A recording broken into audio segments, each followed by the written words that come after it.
Sauda. Ya, namanya juga Alhamdulillah. alhamdulillah. Besok Jumat besok. Iya.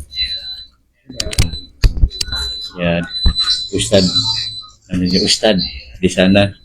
Dan ini suaranya bagus gini juga bagus ya. Ya jangan deket-deket ya. Tempe, Jawaras. Alhamdulillah, itu bisa biasa kali. Kamar itu ada. Kerjaan sekali itu masih, tuh, lumayan gitu. Salah tuh ya. Terus biasa ngopi. Oh, Habis 4 botol jamu, Pak. Oh, Antem jamu kunyit 4 botol. Satu. Alhamdulillah. Kunyitnya kalau itu tuku kunyit teh kan ada. Khusus ada. Ngaruh makan tukang jamu. Enggak bilang sebotol aqua Kopi. Alhamdulillah. Kopi Mas. Obat siloton ora di tok.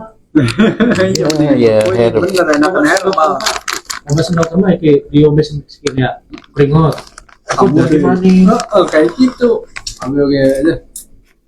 Langsung be jutaan itu obat. Orang di tok masih agak batuk itu.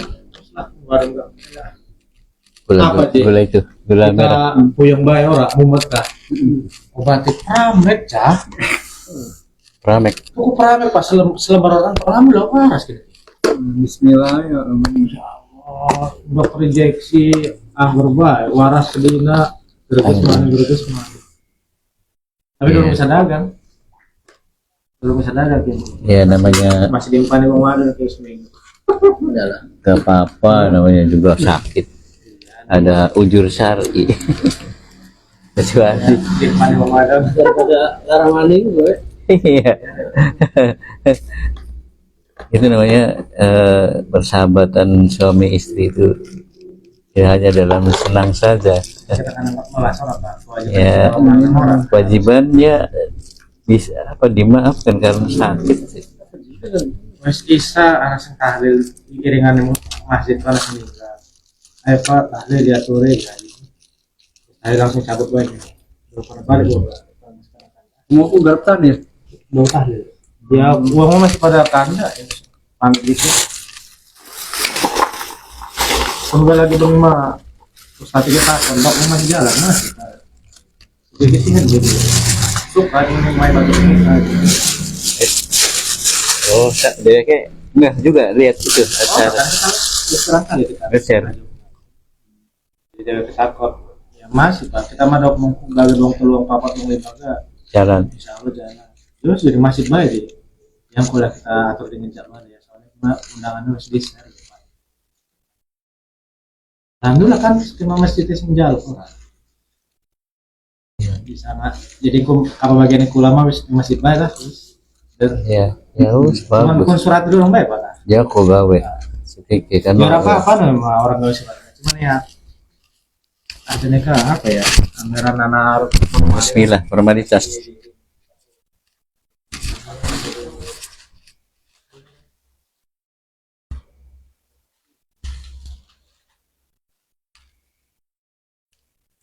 Mas, dalam kita masuk anu beli kamera beli.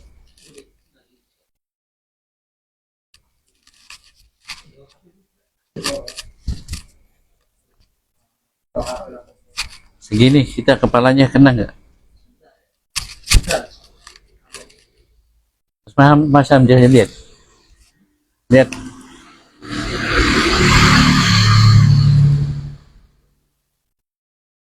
Kena. agak gelap. Gelap ya. Take like ya. Coba karena dikit ya lah. Coba dari sana Mas.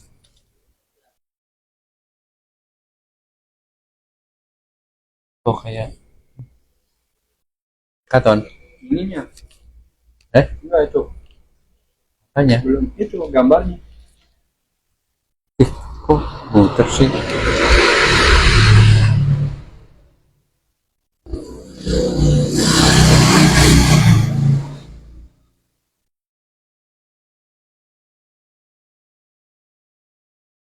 Wah, apa?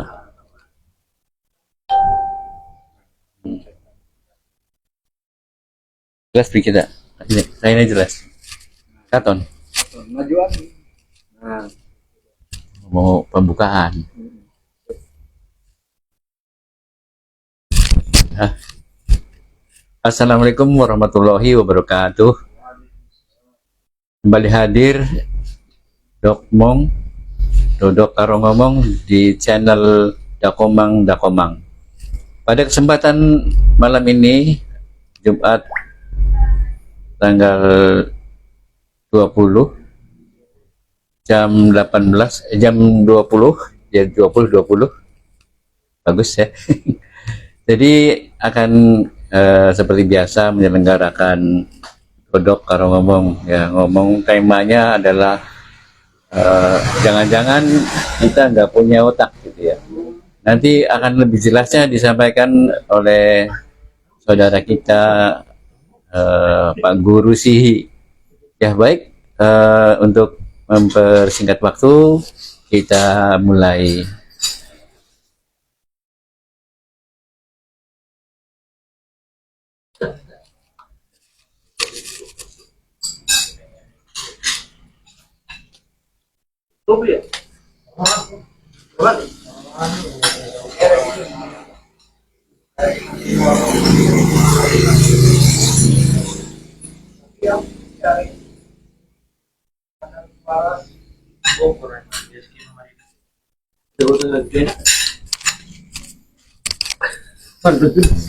Betulnya pada beli enak priwe. Maklum is tua. Tua dulu kan atau pantaran kita masih Ya tua mah kita. Nah, benar. masih patah pun masih sabab. Iya. Lahir ikut. Sampai umur piraga sabut. Enggak aja perkar. Makan ya cari seperti ya. Sok aja. Gak boleh Sambil garuk. makan.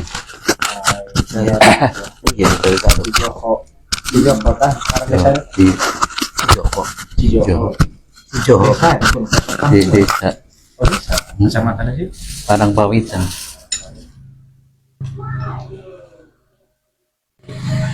Ya sambil makan. Rugi suara tes Tes. sayang. Dok. Assalamualaikum. Jelas enggak di dekat saya dikecilin, Ya sambil makan. saya kecilin ini Tes. masuk ya. Assalamualaikum warahmatullahi wabarakatuh. Waalaikumsalam warahmatullahi wabarakatuh. Innal hamdalillah nahmaduhu wa nasta'inuhu wa nastaghfiruhu wa na'udzu billahi min syururi anfusina wa min sayyiati a'malina may yahdihillahu fala mudhillalah wa may yudlil fala hadiyalah. Asyhadu an la ilaha illallah asyhadu anna Muhammadan abduhu wa rasuluh. Allahumma shalli wa sallim ala habibina Muhammad. Alhamdulillah kita bertemu kembali dalam acara Dodok Karo Ngomong, secara rutin insyaallah setiap pekan sekali. Pada pertemuan kali ini Allah akan dibawakan tema terkait dengan atau judulnya jangan-jangan kita nggak punya otak gitu. Jangan-jangan kita nggak punya otak. Nah, kemudian salawat dan salam semoga senantiasa tercurah kepada junjungan agung Nabi Muhammad Sallallahu Alaihi Wasallam.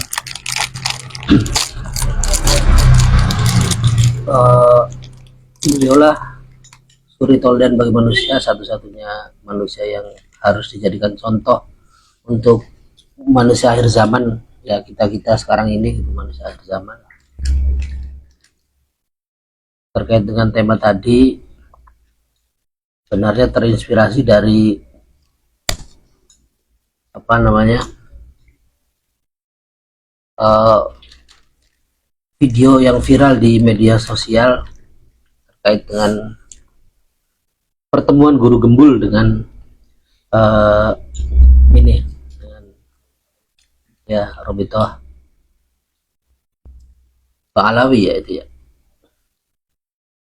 Robitoh apa Robitoh Alawi ya Nah, di sana disampaikan memang agak ini sih, ada beberapa definisi yang berbeda, tapi kita akan bahaslah satu persatu, jadi demi sedikit coba.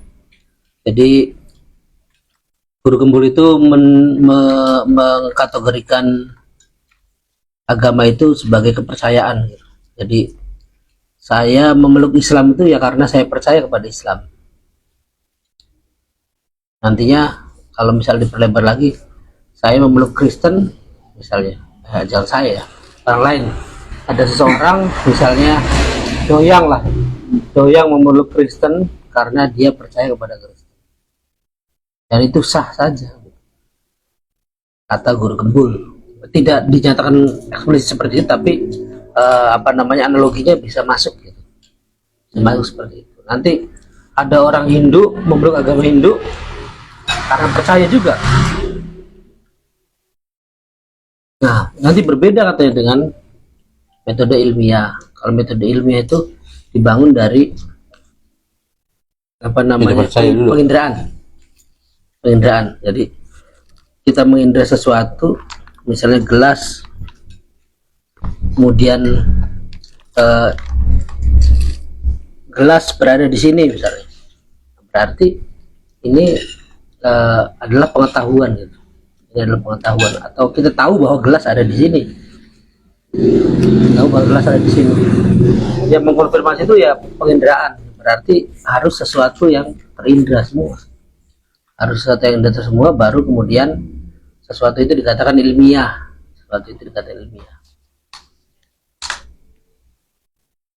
Nanti kan metodenya metode empiris ya, harus ada bukti-bukti empiris, harus ada bukti-bukti yang terindra. Nanti kumpulan dari pengetahuan-pengetahuan itu nanti disebut sebagai ilmu pengetahuan atau sains. Itu sekilas ya. Memang kalau secara pribadi pendapat saya secara pribadi gitu, setelah memahami beberapa buku, termasuk buku falsafah integrasi ilmu ya, ini diterbitkan oleh Kuah dari Jogja ya. Di satu saya juga sudah saya posting. Nah, ini dikarang oleh Dr. Andang Widiharto. Ini termasuk buku yang membuka wawasan saya terkait dengan ya beberapa metode berpikir gitu, termasuk metode ilmiah nanti ya, dibahas juga di sana. Nanti termasuk ada aksioma, ada metode rasional dan lain-lain lah di situ dibahas. Nah, kembali ke yang tadi ya, yang metode ilmiah ya. Memang metode ilmiah itu harus sesuai dengan, atau harus didasari pada sesuatu yang terindra gitu. Harus dasar pada sesuatu yang terindra. Jadi kalau misalnya hal yang gaib, seperti misalnya kalau misalnya dinalarkan ya, adanya Tuhan itu ya tidak ilmiah gitu. Jadi adanya Tuhan ya tidak ilmiah. Termasuk nanti dibahas di video itu ilmu nasab gitu. Ilmu nasab itu tidak ilmiah karena disandarkan pada informasi atau kabar dari seseorang yang kita anggap kredibel, kita anggap terpercaya lah, penuturan ya. Orang. Nah, itu menurut guru gembul seperti itu. Ya, memang kita nyatakan bahwa metode ilmiah itu seperti itu. Saya nyatakan bahwa metode ilmiah seperti itu, tetapi tidak semua atau kebenaran itu tidak harus diungkap hanya dari metode ilmiah saja gitu. Hanya dengan metode ilmiah saja. Jadi ada yang hilang atau ada yang tidak dibahas dari pembahasan atau video tersebut, yaitu metode rasional atau lebih tepatnya mungkin aksioma lah ya. Jadi aksioma itu seperti ini misalnya ya. Ini kan ada gelas misalnya. Ada gelas, walaupun kita tidak bisa mengindra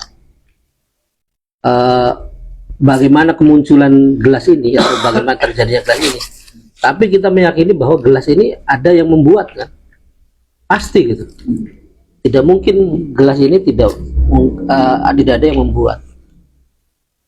Nah, itu kan bukan ilmiah ya. Itu tidak ilmiah gitu. Artinya tidak muncul dari penginderaan, tidak muncul dari penginderaan. Itu yang sesuatu proses pembuatan ini bagi saya pribadi ini tidak ilmiah karena tidak terlihat. Saya tidak melihat bagaimana gelas ini dibuat dan dibuat oleh siapa. Saya tidak menyaksikan. Artinya secara kalau misalnya mengikuti definisi tadi harus muncul dari penginderaan, ya maka tidak ilmiah gelas ini. Artinya kalau pengen mengetahui hal yang gaib, ya jangan dengan metode ilmiah, harus dengan metode yang lain, yaitu metode rasional tadi. Gelas pasti ada yang membuat. Kemudian kardus yang sederhana ini misalnya, pasti ada yang membuat gitu kan. Kemudian rumah yang agak kompleks gitu kan, rumah yang agak kompleks juga harus tukang khusus yang membuatnya gitu. Tidak bisa sembarangan tukang, atau tidak bisa sembarangan orang, maksudnya ya, bukan sembarangan tukang, seorang orang bisa membuat rumah ini. Pasti ada yang membuat rumah ini, pasti ada yang membuat, walaupun saya tidak tahu siapa yang membuat gitu. Walaupun saya tidak tahu yang membuat itu kulitnya putih atau hitam gitu kan.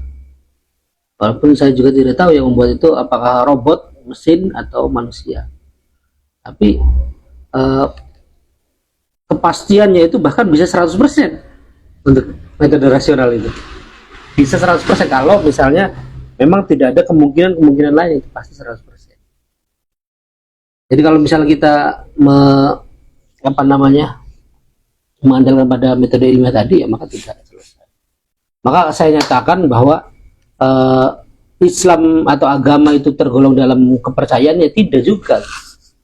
Agama itu tidak bisa kita nyatakan, atau saya tolak pernyataan yang menyatakan bahwa agama itu atau Islam itu adalah muncul dari kepercayaan saja. Nah, maka jawabannya itu adalah Islam itu yang muncul dari pemikiran juga bisa. Islam itu bisa muncul dari pemikiran. Adanya pencipta, tadi saja kan gelas gitu yang sederhana, kardus sederhana juga, rumah yang agak kompleks. Nah, nanti misalnya nyamuk gitu yang sangat kompleks, nyamuk gitu kan, sangat kompleks, kecil, hidup gitu kan. Nanti belum lagi amuba misalnya, belum lagi misalnya pohon atau makhluk-makhluk lain, atau alam semesta ini gitu, alam semesta ini yang begitu kompleks, begitu besar misalnya, itu ya pasti ada sesuatu yang mengadakannya, pasti ada sesuatu yang lain yang membuat alam semesta ini ada, membuat kehidupan ini ada, membuat manusia ini ada, pasti ada. Tidak mungkin tidak ada. Itu metode rasional, bisa sampai 100%. Bisa sampai 100%. Kalau metode ilmiah bahkan ada validitasnya. Bahkan metode ilmiah itu tidak bisa memastikan 100%. Tingkat validitas dari penelitian ini misalnya hanya 70%, 40%, atau 50%, itu ada. Tapi kalau metode rasional itu bisa sampai 100%. Dan itu juga pernah ada pengalaman saya waktu dulu di Jogja itu kuliah gitu, sama persis pernyataannya seperti guru Gembul ini tadi. Jadi menggolongkan agama itu ke dalam kepercayaan, menggolongkan agama pada kepercayaan. Ya dasarnya kemungkinan sama gitu, karena memang agama itu ataupun adanya Tuhan, bukti kebenarannya Al-Quran gitu kan, kemudian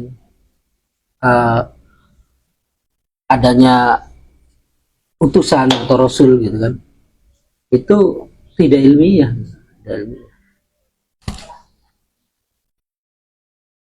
Makanya penggolongannya bukan ke penggolongan eh, mungkin ilmiah gitu, bukan penggolongan ilmiah, tapi penggolongan kepercayaan atau kepercayaan. Maka pada waktu itu saya buat sebuah pertanyaan kepada dosen tersebut.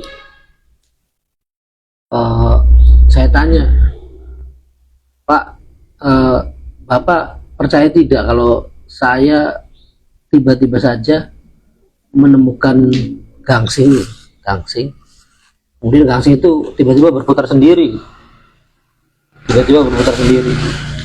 maka dijawab oleh dosen tersebut tidak. Dijawab dengan tegas tidak. Ya sudah, berarti saya juga tidak percaya bahwa bumi ini berputar tiba-tiba saja dan dengan sendirinya. Dengan analogi seperti itu, saya ingin menunjukkan bahwa agama itu penggolongannya ya ke pemikiran bisa gitu, bukan hanya di kepercayaan. Jadi agama yang muncul dari proses berpikir, ataupun kita menganut agama Islam misalnya muncul dari proses berpikir, itu bisa gitu, atau kita bisa masuk dari sana. Kita bisa beragama Islam itu dari proses berpikir bisa. Ya, contohnya banyak lah. Apalagi kalau misalnya kita lihat video-videonya Zakir Naik gitu kan, banyak orang-orang non Muslim ataupun bahkan tidak beragama yang masuk Islam gara-gara ya debat dulu. Artinya yang diolah dalam debat itu kan berpikir, pemikiran. Jadi saya katakan yang menyatakan bahwa agama atau Islam itu masuk ke dalam kepercayaan, ya tidak sepenuhnya benar gitu. Tidak sepenuhnya benar. Ternyata Islam itu bisa digali dari proses berpikir. Kita menemukan Islam itu bisa digali dari proses berpikir. Nah, barangkali itu sajalah, kepanjangan nantinya. Kita ngobrol sesuai dengan tema kegiatan kita, Dokmong, Dodok Karo Ngomong. Jadi Dodok Karo Ngomong itu kan kalau misalnya yang belum tahu, ya ternyata orang Indonesia juga ada yang belum tahu Dokmong itu seperti apa gitu. Jadi Dokmong itu kan dulunya bukan. Jadi kalau misalnya kita pengen punya hajatan, punya selamatan, misalnya nyunati misalnya, pengen nyunati, ternyata nggak ada tanggapannya. Misalnya ada yang nangkap sandiwara, nangkap tarling, nangkap apa kan, nangkap karaoke misalnya. Alhamdulillah ya. Dokmongan aja. Nah, terus tidak ada itu, ya tidak ada tanggapannya. Ya itu namanya dokmong. Ya. Gue nanggap apa ya, tanggapannya dokmong. Dodok karo ngomong distelahkan tip baik. Malah tip tipe suara usum. Dokmong. Seperti itu, ada orang Indonesia yang tidak tahu itu gitu. Jadi saya sampaikan di sini. Mangga barangkali saya kembalikan ke Ustaz Teguh lah. Ya, baik. Terima kasih Pak Guru Sihi. Nanti Pak Guru Gembul ya, Pak Guru Sihi. Jadi fenomenal sekali ya Pak Guru Gembul ini, walaupun dia bukan seorang pakar apa, tapi bisa ngomong apa saja gitu ya. Nah, karena dia literasinya banyak, jadi bisa membuat mereview apa saja mampu dia. Ya karena itulah, karena dia juga seorang guru, banyak baca mungkin ya. Jadi untuk menjadi seperti seorang pakar ya harus baca dulu gitu ya. Ya semuanya bisa gitu ya. Ya, jadi sebenarnya terkait dengan apa tadi tema kita itu. Oh iya, itu jadi kaitannya apa itu, nyambungnya di mana gitu. Ya jangan-jangan tidak kita berarti kita ini nggak punya otak gitu. Ya itu kan satu tuduhan yang gimana gitu ya, kita nggak punya otak terkait dengan Guru Gembul. Itu kaitannya di mana gitu. Oh iya, belum ada ya. Iya. Silakan. Ya. Jangan-jangan kita nggak punya otak. Nah, ada lagi. Jadi ada dialog dari seseorang, ini dialognya real, tapi saya lihatnya dalam bentuk video ya, real. Seseorang itu mengagungkan sekali metode ilmiah. Jadi segala-gala harus ada bukti Harus penginderaan ya. Harus ada bukti sesuatu yang terindra, harus ada pokoknya. harus diuji gitu ya. Harus diuji. Kalau misalnya tidak ada bukti terindranya, maka salah ataupun hayalan lah gitu, tidak ada lah. Nah, ketika seperti itu, maka lawan diskusinya itu menyampaikan, sekarang kalau misalnya Anda pengen membuktikan sesuatu itu harus terindra, harus sesuai dengan harus terindra dulu baru kita menyatakan ada, baru kita menyatakan sesuatu itu benar. Maka sekarang saya tanya, otak Anda ada enggak, atau otak Anda sebelum seperti apa? Nah, ketika dijawab oleh lawan bicara, oleh orang yang tadi yang mengajukan metode ilmiah tadi, jawabannya ya ada katanya. Buktinya sudah banyak, video sudah banyak, gambar sudah banyak yang beredar, sudah banyak, ya kita tahu semua lah. Yang saya tanyakan, dijawab lagi oleh lawan diskusinya. Yang saya tanyakan, otaknya Anda sendiri gitu, otaknya Anda sendiri itu ada enggak? Otaknya Anda sendiri itu ada enggak? Ada kan? Ya coba dibuktikan. Mana otak Anda itu? Kan tidak bisa membuktikan kan? Harus dibelah dulu otaknya dia kan, ditunjukkan dulu ini otak saya gitu. Lah kan saya berpikir itu kan menunjukkan adanya otak, ya belum tentu juga, belum tentu. Apakah apa yang memastikan bahwa ketika kita berpikir itu kita pasti punya otak gitu? Tidak ada kan, tidak kepastian itu. Nah, kalau misalnya kita hanya mengandalkan metode ilmiah, ya kita tidak bisa menjawab banyak hal, menjawab tentang saya punya otak atau tidak saja tidak bisa kita. Bukan kita ya, saya misalnya saya pengen mengetahui saya punya otak, ya kalau misalnya harus dengan penginderaan, ya saya harus buka dulu kepala saya lihat otak saya, baru saya menyatakan saya punya otak. Nah, itu yang dimaksud dengan jangan-jangan kita nggak punya otak. Ya, saya jadi teringat reel di Facebook saya ya, itu sampai ribuan ya. Itu saya nge-share yang kayak itu, seorang Afrika gitu, ada profesor Afrika itu ya, prosesor gitu ya, ngomong itu, kamu percaya Tuhan? Tidak. Oh, yang anak kecil itu. Iya, saya itu lupa-lupa ingat itu. Iya. Dia akhirnya dibalik sama anak itu, Iya. ditanya ulang. Saya ini profesornya yang gelagapan ya, mana otaknya gitu. Berarti otak kamu nggak ada gitu ya. Jadi gitu. Jadi saya gitu. Itu saya sempat, ya reel saya itu banyak tuh, ribuan kayaknya. Tapi nggak tahu di akun yang mana. Itu tuh saya ingat itu. Jadi teringat itu gitu. Karena kecil yang ada profesor sombong gaya gitu, sok-sokan harus dibuktikan, karena tidak ada Tuhan itu. Dibuktikan dengan sains juga nggak ada. Akhirnya anaknya tuh bingung. Itu mah akal ya, itu akal mungkin ya, yang itu mah akal. Iya. Anda mana Prof gitu kan? Iya. Akal Anda mana Prof? Jadi akhirnya Awalnya kan nginjek bukunya itu, bukunya profesor itu iya. diinjak-injak. Iya, gitu sih. Kenapa? Marah. Injek-injek gitu.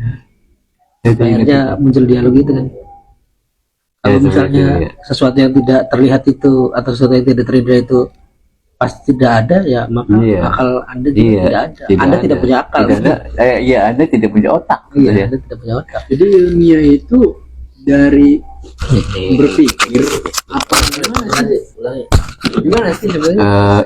Metode ilmiah itu sebuah upaya untuk membuktikan kebenaran terhadap sesuatu yang tadinya disangsikan gitu ya. Jadi ingin dibuktikan dengan metode ilmiah. Metode ilmiah itu ada syarat-syaratnya gitu ya. Harus ada kondisi-kondisi yang memenuhi syarat untuk sebuah dikatakan ilmiah. dari proses berpikir kan? Iya, berpikir itu alatnya gitu, yang ada perangkat-perangkat untuk sebagai ilmiah itu ya, seperti karya ilmiah ya, karya yang sebuah karya yang terstruktur melalui proses apa penyusunan yang apa standar ya. Kalau ilmiah itu harus ada standar gitu. Ya ada, kalau di karya ilmiah itu misalnya penemuan apa gitu ya, harus runut dan itu harus dipenuhi. Kalau tidak bukan karya ilmiah gitu. Misalnya penemuan pencangkokan apa gitu terhadap misalnya pencangkokan telinga manusia di tikus gitu. Itu kan perlu metode gitu ya. Ilmiahnya nanti harus ada syarat-syarat yang memenuhinya gitu. Dan itu apakah lepas dari berpikir atau memang itu apa adanya gitu? Jadi tanpa berpikir dulu gitu, apa bagaimana sih ilmiah? Ya awalnya dari berpikir, jadi mau menguji atau hipotesa ya awalnya itu terhadap satu tadinya kan tidak tidak tahu gitu ya, ingin diuji nih kebenarannya gitu ya, misalkan apakah bisa gitu ya tumbuh, misalkan tadi mau nanam nyangkuk kuping gitu ya di kucing di tikus ya. Kemudian tumbuh kuping manusia itu nempel di itu gitu, di tikus gitu. Nanti tinggal diambil di kupingnya, tempel ke manusia gitu. Jadi perlu metode ilmiah yang dibuktikan, bukan sembarangan ya, bukan serta-merta ngasal aja.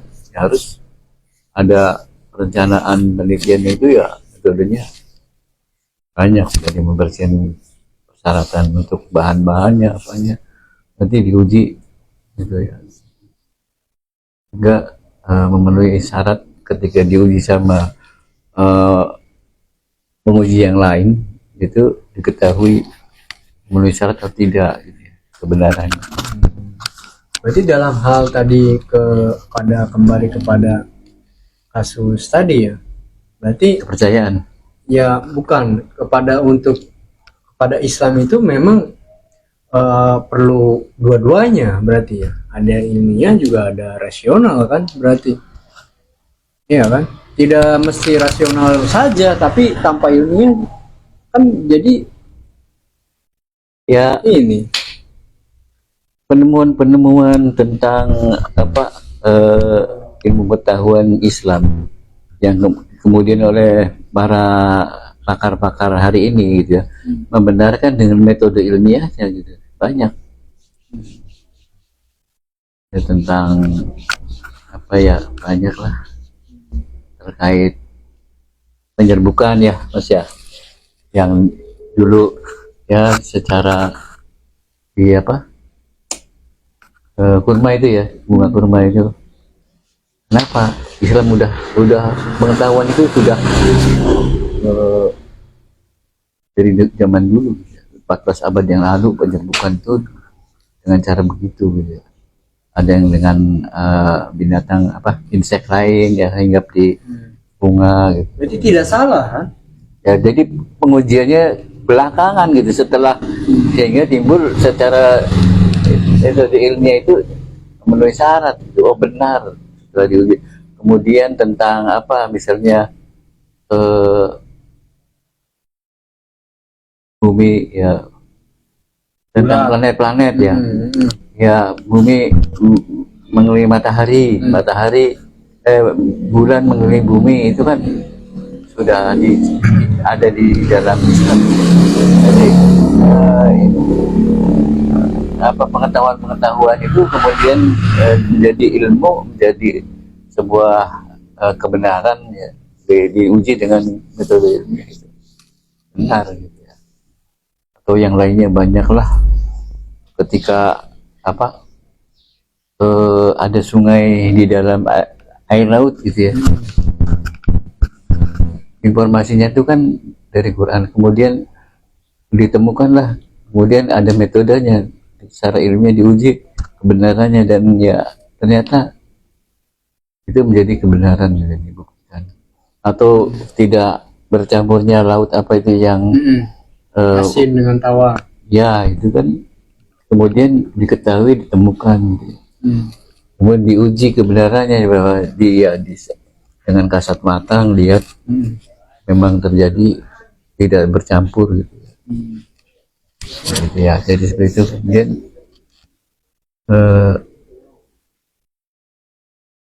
harus dengan rasional dulu baru diuji ternyata secara ilmiah kebenarannya ada gitu. Di mana dulu, dan bukan berarti mengabaikan satu sama lain, bukan kan berarti. Atau misalkan saya mah cukup rasional saja, ilmiah jangan gitu, mengesampingkan ilmiah. Jadi Ya, untuk memahami Islam itu kan dua-duanya dipakai kan. ya kalau wilayah keyakinan ya kepercayaan tadi, kalau ada kepercayaan ya keyakinan kita beriman kepada Allah itu tidak perlu diuji dengan metode ilmiah gitu ya, karena namanya pembenaran yang bersifat pasti itu ya nggak perlu uji-uji lagi metode ilmiah supaya kemudian kita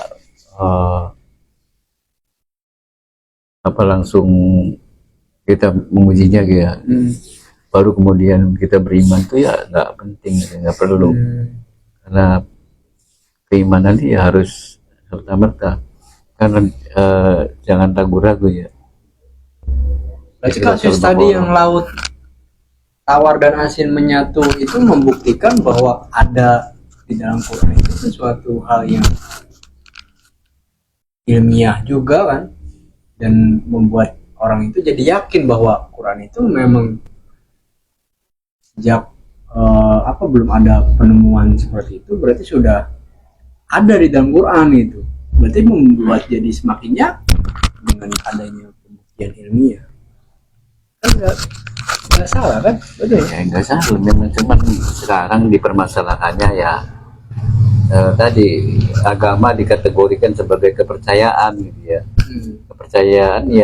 Kepercayaan seperti kepercayaan terhadap Tuhan Yang Maha Esa itu berarti derajat agama Islam itu disamakan kayak kepercayaan lainnya gitu ya. Iya, itu. Jadi memposisikan lebih rendah di bawah agama itu sendiri.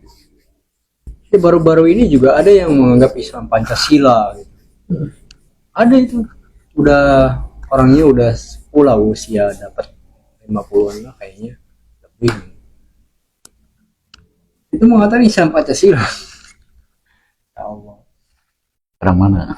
Gak tahu tuh, baru ini di Facebook. Oh, Facebook. Iya, lihat lagi trending viral. Dan kalau tadi mengatakan Islam kepercayaan, emang salahnya apa gitu maksudnya? Gimana gitu? Apakah salah orang percaya Islam itu? Atau memang coba yang lain jelasin kepercayaan, makna kepercayaan, definisi kepercayaan itu bagaimana? Apakah salah Islam itu disamakan? Maksud Kalau dari awal tadi disampaikan kan posisi kepercayaan yang dimaksud oleh Guru Gembel tadi kan kita mempercayai agama kita mempercayai Islam, ya sudah, tidak usah lagi diuji dengan ilmiah, artinya lebih kepada kita mempercayai agama kita, artinya tidak perlu lagi ujian. Bisa jadi seperti ini, bisa jadi kita menganggap Islam benar ya karena kita percaya gitu. Kita menganggap Islam benar karena kita percaya. Seharusnya kan kita, kalau misalnya kita pengen diakui keimanan kita, ya seharusnya kita menganggap kita memeluk Islam itu karena kita yakin Islam agama yang benar, dan keyakinan itu muncul dari proses berpikir. Proses berpikir yang dimaksud adalah proses berpikir rasional. Dan itu adanya misalnya pencipta, ya tidak bisa kita buktikan secara ilmiah. pencipta itu warnanya apa, bentuknya seperti apa kan tidak bisa kita buktikan karena kita tidak bisa mengindranya. Nah, kalau misalnya kita hanya ataupun kita Islam itu diklaim sebagai kepercayaan saja dengan penjelasan tadi, ya apa bedanya kita dengan agama Islam dengan agama Hindu, agama Kristen dan agama yang lainnya? Jadi kan posisinya nanti sama. Mungkin Sedangkan apa namanya, kita Islam itu ya akidahnya ataupun penggalian keyakinannya itu ya dari proses berpikir juga bisa dilakukan dengan proses berpikir tentang adanya pencipta, tentang kebenaran Al-Quran, itu bisa digali dari proses berpikir atau proses berpikir rasional. Jadi kebenaran yang dimaksud atau munculnya kebenaran itu tidak harus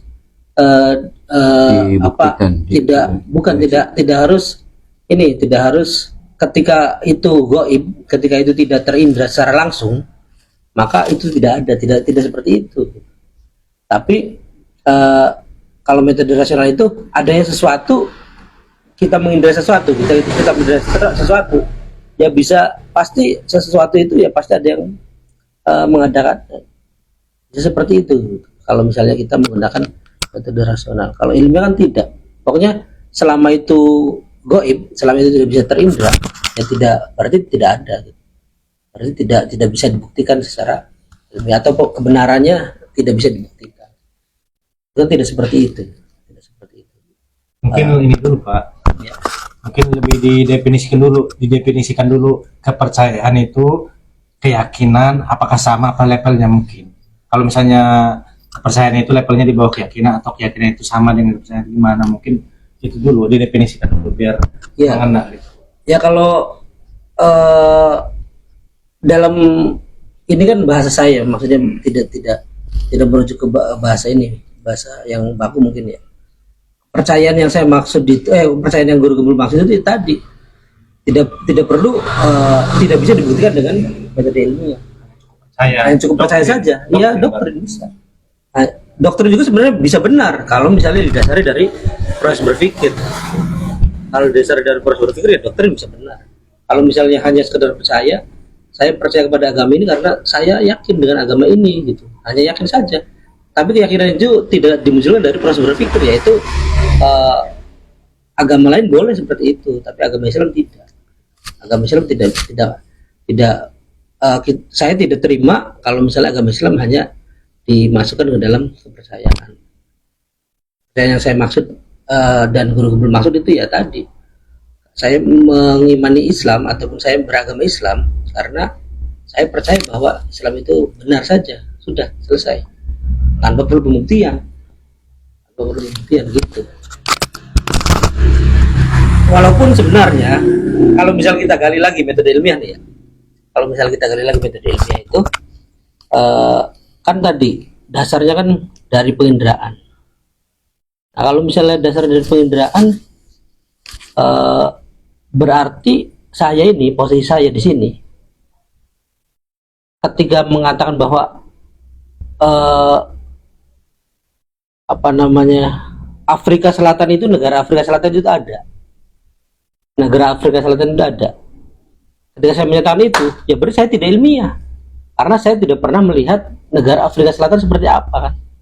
Kalau misalnya harus ada konfirmasi penginderaan, artinya metode ilmiah itu masing-masing orang nantinya akan beda-beda.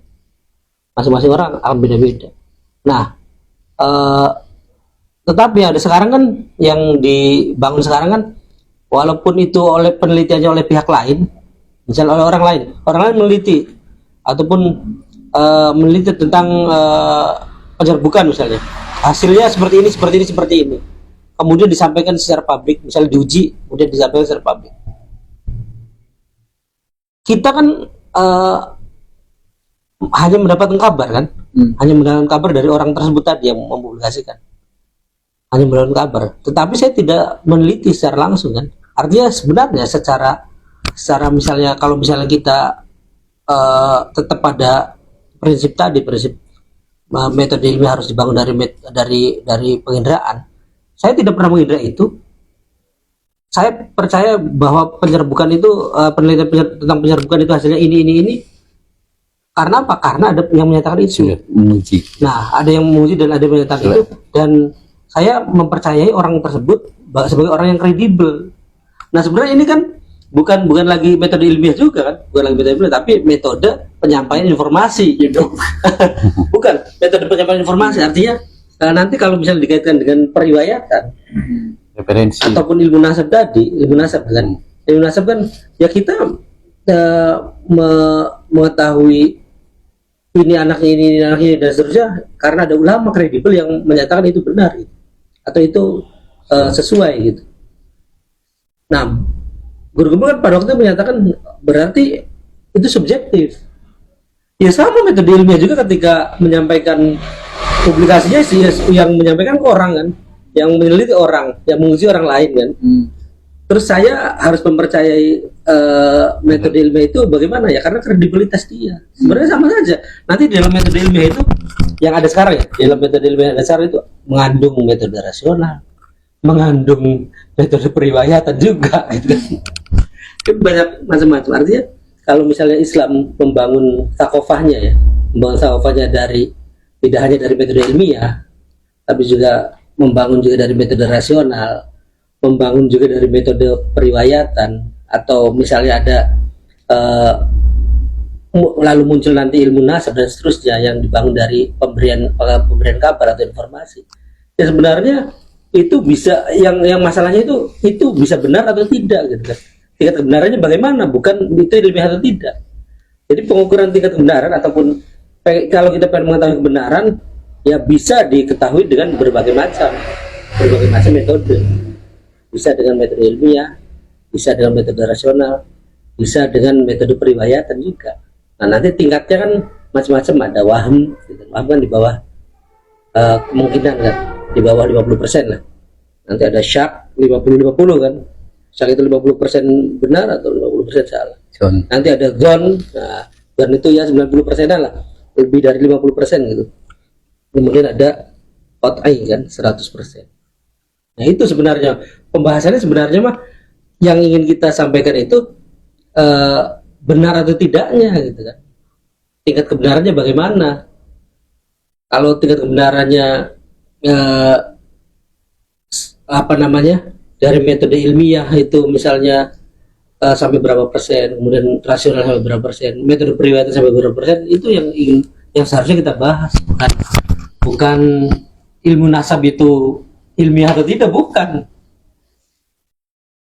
Nanti matematika juga, matematika itu ilmu matematika mana ada pembuktian matematika. Kan kebanyakan di matematika kan rasional kan, kebanyakan kan rasional metodenya, Logika. metode yang bangun logika rasional. Barangkali itu. Tapi kita percaya terus ya kepada guru-guru. Iya. Guru lagi guru. Iya. Tetap saja kredibel itu tetap dipertimbangkan dan bisa dijadikan sebagai acuan untuk kita mengukur tingkat kebenaran. Jadi narasumbernya Ya, dipastikan tadi. Jadi kita kredibilitas. juga harus Kredibel. percaya berarti kepada guru tersebut. Makanya harusnya guru. Iya berarti Kalau ngaji percaya itu salah satu juga dari bagian di situ. Berarti harus percaya kepada guru tadi atau misalkan yang menyampaikan tadi. Ya, yang percaya yang dimaksud kan berbeda itu. Pembahasan Iya. pembahasan percaya yang Beda. berbeda. Kalau pembahasan percaya yang di awal yang terkait dengan guru gembul itu percaya, putus, nah Karena kepercayaan putus itu gitu. udah nggak ada. nggak boleh nyambung. Ya ini metode ilmu menjadinya ilmu pengetahuan. Kalau kepercayaan mah sudah ujungnya agama. Iya. Gitu, seperti itu. Padahal kan kalau agama itu ya tidak hanya sekedar kepercayaan saja, tidak. Agama Islam Ada proses dibangun dari proses berpikir. berpikir. Gitu. Ya makanya Jadi pemikiran apakah bisa. takilun ya. Hanya apakah dia berpikir gitu. Paling di Quran kan katanya akal itu 50 kata ya dalam Al-Quran itu. Kemudian ulil albab juga kan ada di Ali Imran ya, ayat 7 itu. ulul albab. Makanya bukan sekedar percaya saja, tapi di dalam Quran pun disebutkan supaya manusia berpikir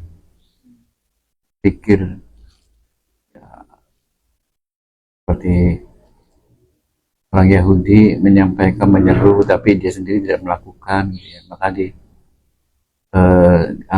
dalam Al-Quran itu apalah takilun, apakah kamu tidak berpikir, apakah tidak mengerti, ngomong doang gitu. Tapi kamu sendiri nggak ngelakuin gitu. Ya, jadi peranan berpikir itu ya harus menjadi pokok buat kita. Kalau kita nggak berpikir, kita nggak yakin, nanti timbulnya keraguan gitu.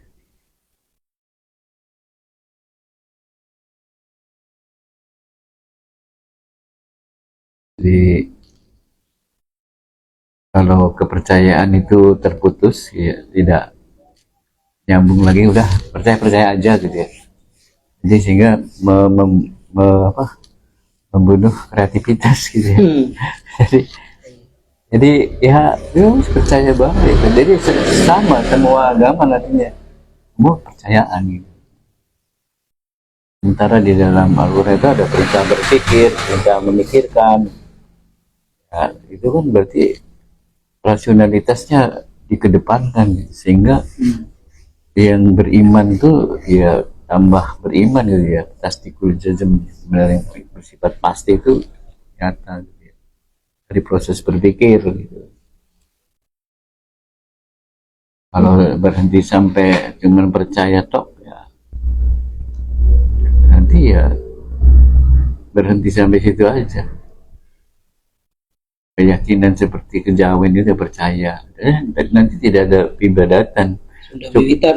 Iya, sudah bibitan seperti di mana tuh? Baduy, ya kayak gitu. Jadi ya cuma ya hatinya ya sudah beribadah. Banyak di sini. Saya mah ya udahlah, sudah sholat ibadahnya. Gila sarang apa tuh? Yang Dayak, ya. Dayak Sarang. Iya, itu juga di Bongas. Pakai gitu juga bajunya. Udah sholat, iya udah sholat gitu. Cuma mengheningkan cipta baik nih sholatnya. Wes, sing penting eling gitu. Ya, Islam kan sempurna ya, ada syariat yang mau sholat mau contohkan. Ngapain Rasulullah capek-capek kan ya berdakwah, kemudian menyampaikan sampai ke seluruh umatnya, itu mengajari sholat dan sebagainya. Tiba-tiba hari ini orang cukup mengheningkan cipta gitu. Sudah, ya sudah. Itu kan penyimpangan gitu ya. Merepresentasikan pentakdisan kepada Allah itu melenceng dari apa yang sudah dicontohkan Rasulullah SAW, yaitu karena perkembangannya mungkin itu seperti yang bahasa apa tuh? Suryani. Itu siapa?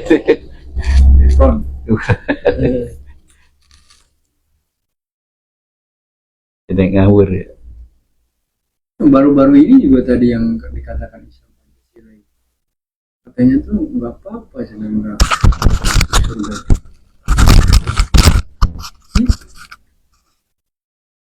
Nggak apa-apa, nggak masuk surga. Iya, jadi apa ya, bisa dicek lah itu di jadi Ya, itu kan apa namanya,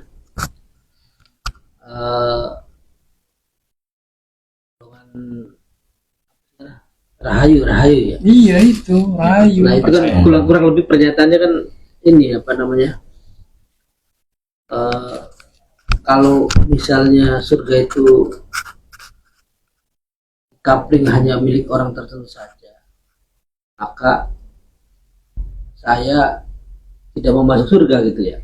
Kalau tidak salah kurang lebih seperti itu pernyataannya.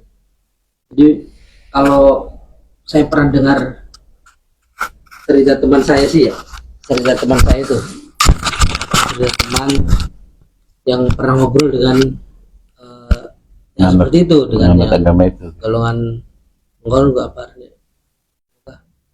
rahayu Mongol gua. Itu ketika digambarkan tentang surga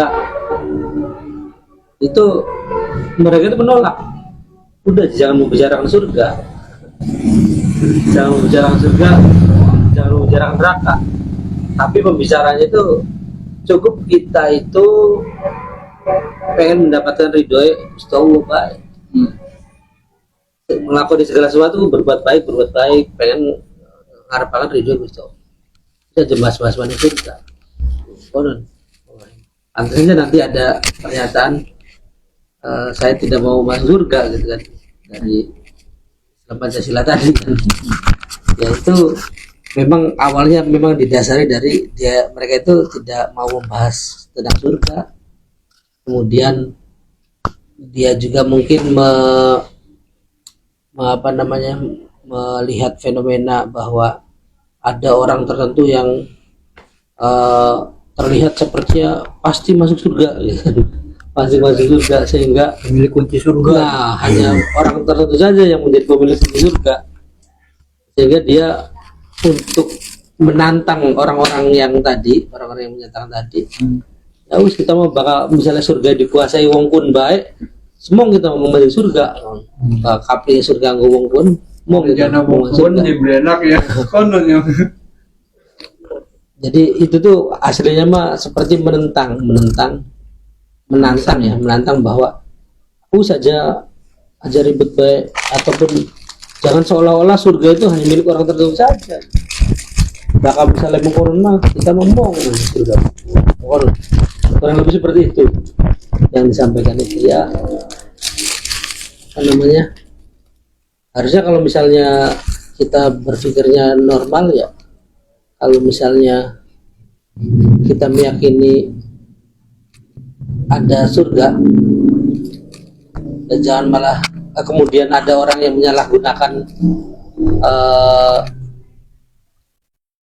bahwa surga itu hanya milik orang tertentu saja. Misalnya seperti itu, padahal tidak ada kan. Maka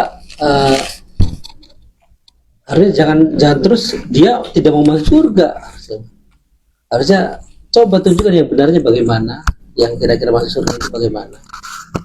Terus juga kan standar baik buruk bagi mereka kan kadang tidak jelas juga pedomannya dari mana. Ketika dia pengen melakukan sesuatu yang baik, pokoknya berbuat baik kan menurut siapa? Berbuat baik untuk siapa? Kitabnya apa gitu, ataupun standarnya apa gitu. Standar seseorang itu berbuat baik, seseorang itu dikatakan baik, itu tidak ada standarnya. Standarnya misalnya adat wong Sunda, misalnya adat wong Jawa pengen, adat orang Jawa dulu ada kitabnya apa gitu. Misalnya kitabnya Darmo Gandul gitu. Apakah Darmo Gandul itu menjelaskan semuanya, menjelaskan baik buruknya suatu? Kemudian kalau pertanyaan lebih dalam lagi, apakah Darmo Gandul itu bisa dibuktikan dari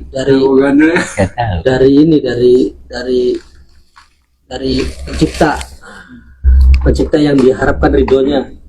Itu kan sulit juga, agak sulit diberikan. Misalnya katakanlah Darmo Gandul itu munculnya dari ilham pembuatnya. Bagaimana membuktikan bahwa ilhamnya itu benar dari pencipta atau dari Tuhan, bukan dari nafsu dari pembuat kitab Darmo Gandulnya itu? Nah, itu tidak bisa dijawab hal-hal seperti itu pada agama lain selain agama Islam. Kalau agama Islam itu ya bisa menjawab kebenaran Al-Quran itu bagaimana pembuktiannya. Ya, tentunya kajian-kajian seperti itu kajian-kajian intensif, ataupun harus mengkaji lebih dalam forum-forum yang tertentu lah, bisa kita kaji lebih mendalam. Ayo pada ngaji. Itu kan di tahun ini Herman Oh, tuh. Ayo, belum ngomong. Harus sembuh. Bismillahirrahmanirrahim. Assalamualaikum warahmatullahi wabarakatuh. Waalaikumsalam warahmatullahi wabarakatuh. Ini berangkatnya tadi pembahasan malam ini tuh dari pertemuan Gurgem ya. Kalau di Facebook itu Gurgem versus Robito Alawiyah. Tapi saya tetap apresiasi kepada beliau Guru Gembul, meskipun tanda kutip ya dalam beberapa konteks kita nggak setuju atau kurang setuju lah gitu dari pernyataan beliau. Mungkin nggak inilah, cuman kita apresiasi beliau itu lebih gentleman dari yang namanya Imaduddin sama Habib. Beliau itu berani. Iya, nggak pernah datang. Solo versus rame-rame Korea kan beliau datang. Jadi secara Sedangkan yang punya kasusnya nggak datang. secara mental petarung itu kita harus apresiasi. Meskipun tadi terlepas lah beliau itu ada beberapa hal yang kita tidak setuju. Oke, itu pertama. Yang kedua, masalah rasional ilmiah ya yang dibahas tadi itu, bagaimana itu dengan ranah rasional perlu dipahami sebenarnya dalam konteks ilahiyah. Guru Gembul itu langsung membatasi diri. Beliau membatasi diri bahwa haram bagi saya, itu kata beliau, haram bagi saya membahas tentang wujud Allah. Ya kurang lebih begitu ya Pak ya. Saya enggak Iya, saya baca sedikit ini. Haram bagi dia, bagi saya itu haram membahas masalah wujud ilahiyah. Karena itu sudah bukan ranah ilmiah lagi, kata beliau begitu. Sedangkan dalam Islam itu oleh ulama-ulama itu diperkenalkan tahap berpikir untuk pendekatan. Untuk pendekatan. Jadi untuk mengetahui wujud ilahiyah itu memang nggak bisa secara ilmiah, secara sains itu nggak bisa. Cuman itu hanya tahap-tahap pendekatan. Tahap-tahap pendekatan agar kita meyakini, keyakinan kita itu sudah 100%. Cuman ada pendekatannya itu secara ilmiah, bahwasanya contoh seperti adanya penciptaan alam semesta itu tidak mungkin ada dengan sekonyong-konyong saja, pasti ada penciptanya. Dan Guru Gembul memakai analogi itu, seandainya tidak ada alam semesta berarti Allah tidak ada dong. Dia memakai itu. Beliau lupa atau mungkin hilaf atau mungkin belum tahu bahwasanya Allah itu kan bersifat azali. Ada ya. Azali itu ya tidak berawal tidak berakhir. Bahkan jika alam semesta hancur sekalipun nanti hari kiamat, Allah itu akan tetap ada. Dia lupa itu. Itu sebenarnya benang merahnya. Mantap, jadi rame itu di media itu banyak yang pro kontra. Terlepas ya namanya masyarakat kita ada yang pro ada yang kontra. Dan ada pun yang pro mungkin ya sangat disayangkan sebenarnya. Kok bisa? Itu kan sebenarnya kalau di pesantren itu ya setingkat sanawiyah kan udah sampai ke sana ya. Bahwasanya Allah itu sifatnya ajali, tidak berawal tidak berakhir. Bahkan alam semesta ini sebelum ada pun Allah itu sudah ada. Dan alam semestanya nanti hari kiamat akan dihancur-leburkan, Allah tetap ada. Jadi kalau misalnya analogi yang dipakai oleh Guru Gembul, jadi lantas kalau misalnya alam semesta nggak ada, berarti Allah nggak ada dong. Itu yang bahaya seperti itu. Ucapan-ucapan seperti itu, kalau kata saya itu racun kalau misalnya kita nggak bisa menyaring, sangat berbahaya kan. Kalau misalnya diterima mentah-mentah sama yang awam gitu ya, berarti benar ya. Padahal kita lupa. Nanti hari kiamat itu semua akan dihancurkan, langit akan diluluhlantakkan, bumi, gunung, semua jagat akan diluluhlantakkan. Apakah Allah tidak ada? Tidak. Allah hidupkan kembali yang sudah hancur. Allah hidupkan kembali tulang belulang manusia, dijadikan lagi manusia utuhnya. Kemudian terjadilah hisab. Itu dalam konteks keyakinan, konteks akidah. Nah, di sini Guru Gembul itu mungkin lupa. Itu yang kedua, poin yang kedua. Dan poin yang ketiga itu memang tadi meruncingnya itu adalah terkait sesuatu itu harus bisa diindra, kurang lebih seperti itulah kalau bahasanya itu harus terindra dulu baru bisa dipercaya.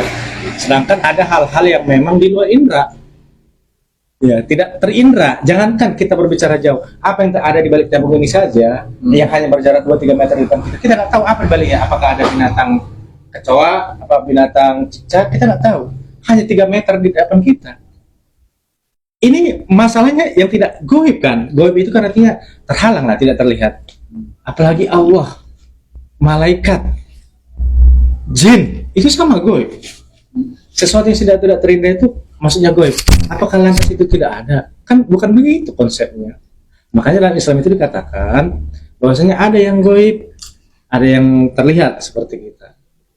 Makanya Masya Allah, Subhanallah, Islam itu betul kata pembicara tadi sih itu. Nggak bisa ya kalau kita mau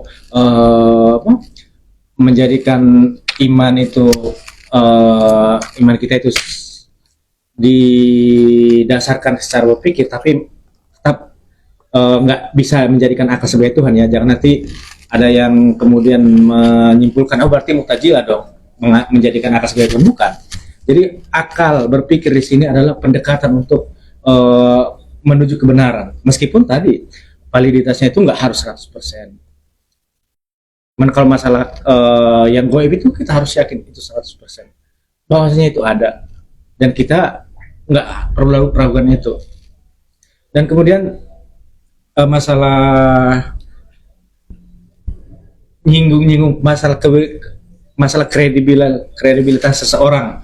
Ya, ya dalam hasanah Islam pun itu sudah jelas. Ribuan tahun dari zaman Rasulullah SAW sampai sekarang itu kita memakai standar itu kan, yang disebut dengan rawi kan. Kalau misalnya dalam ilmu hadis itu ada disebut rawi, apa dia itu rawinya itu bisa dipercaya, kredibel, apakah dia itu pernah berdusta, itu kan harus di cross check dulu. Nggak bisa. Nah, adapun kemudian guru gembel itu beliau itu nggak nerima konsep seperti itu. Ya dia pinginnya itu ya kayak logika sainsis terus, harus ada di depan mata baru percaya.